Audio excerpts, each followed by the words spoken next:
A while back, I did a list of all the accomplishments that Trudeau has made during his tenure as Prime Minister. So I thought, to balance it out, I should probably do one about all the accomplishments of Pierre Poilievre. But I couldn't find any. Like, dippity-doo-dah. So instead, let's just refresh. Let's just talk a little bit about what he has voted for, what he stood for, what he stood against. Give us a little refresher of who this guy is. He voted to cancel veterans' disability. He voted against housing initiatives. He voted to raise the retirement age from 65 to 67. He voted to slash OAS and CPP. Ouch, personal hit. He refused security clearance. We all know that tune. He instructed his MPs to keep silent on gay rights. He voted against same-sex marriage in 2005. Melissa Lantsman, how can you stand behind that?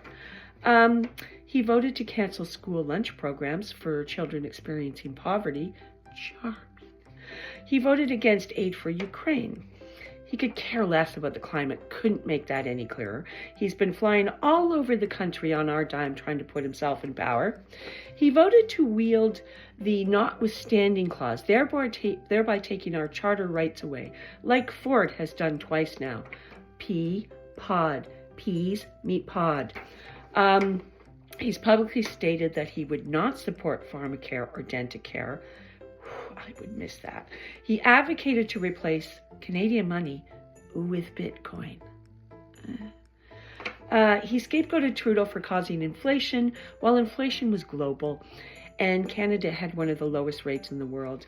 He also scapegoated Trudeau for causing interest rate hikes. Now Trudeau has zippity-doo-dah influence on the Bank of Canada.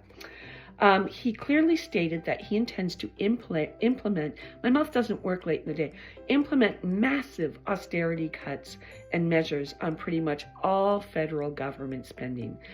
Who does that remind me of that rhymes with dump or thump?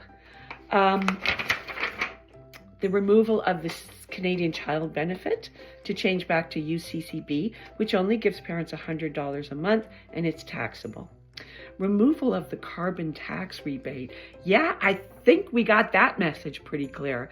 Now, both Carney and Freeland have said they would get rid of the carbon tax for consumers and focus on industries. So that little problem has been taken care of, would be taken care of. But it's a bigger problem for him because he's based his whole flippin' campaign on it. And he's probably sitting at home right now as we speak, agonizing about what he's going to do now. Removal of the National Child Care Plan, privatized